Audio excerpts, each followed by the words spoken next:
candidate for Mississippi governor says if a female reporter wants to ride with him on a campaign trip, she needs to bring a male colleague to accompany her. He says it's a personal choice and he stands by it. Take a listen. I didn't want to end up in a situation where me and Ms. Campbell were alone for an extended period of time throughout that 15 to 16-hour day. And so out of precaution, I wanted to have her bring someone with her, a male colleague. And it's the other thing that I think is important to point out is that this is my truck, and in my truck, we go by my rules. Joining me now, Mississippi Today reporter Larison Campbell. Larison, thank you for taking the time. According to your Twitter feed, you've had a pretty busy week. You've had a lot of people that have an opinion about this. Before we get to this, you and Mr. Foster were on together with CNN's John Berman. Here's that exchange for our viewers. Take a listen. I'm a married man, and I made a vow to my wife, and part of the agreement that we've also made throughout our marriage is that we would not be alone with someone of the opposite sex throughout our marriage. And that is a vow that I have with my wife, that I put that and my faith and my religion. That is the reason why we have that vow above anyone else's feelings, including yours. And I apologize to you for that it may hurt your feelings, but I would much rather uphold my vow to my wife over anyone else. How can you do your job? How can you tell Mississippians that you will be a good governor if you can't, be alone in a room with a woman? I mean, look at our current Governor Bryant's staff. One of his top attorneys, one of his top policy directors, those are all women. How are you going to do that if you can't be alone with a woman? It's very simple. You always can have the door open and have people right in the room next door. But this is not what we're talking about. We're talking about a 15 to 16-hour vehicle ride in my truck. So what was the reaction of Mississippians? I saw you got some pretty heated mail on this, according to your Twitter feed. Yes, I have. Really the reaction, kind of a mixed bag. I've gotten, a lot of supportive emails, but there have been a lot of people out there who are angry that, we're talking about this, that this conversation is happening. They're angry at me, for calling what I believe is sexism. In fact, calling what is sexism. And, a lot of people have kind of been pushing back and saying, well, this is what you get for the Me Too movement. This is the way that men protect themselves. And I'm going to call that out for what that is. When you do something like this, quote, Billy Graham rule, this rule that you have to have a male colleague present if you're going to be interacting with a woman in even a work environment, what you're saying is, I have these views of women and I don't want to have to do the work to change them.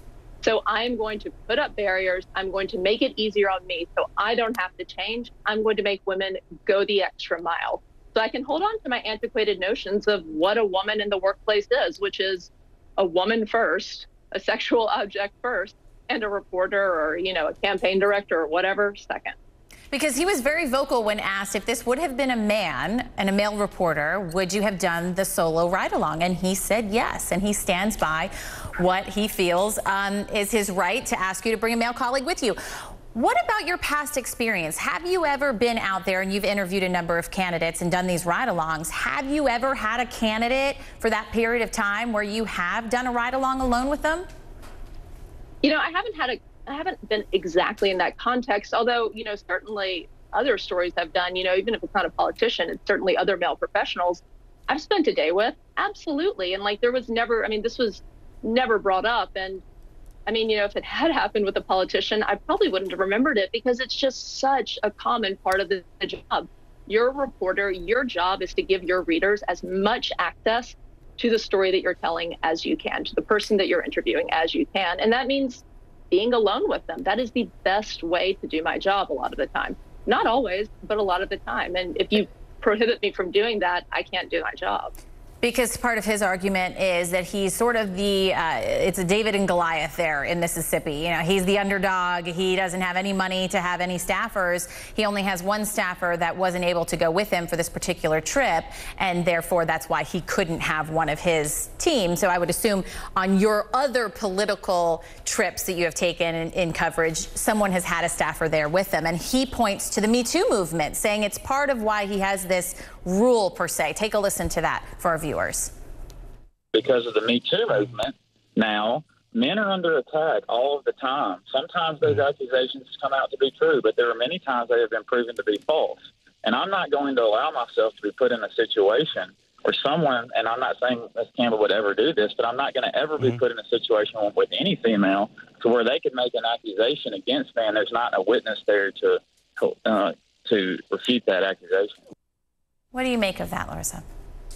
I mean, there's so many different levels here.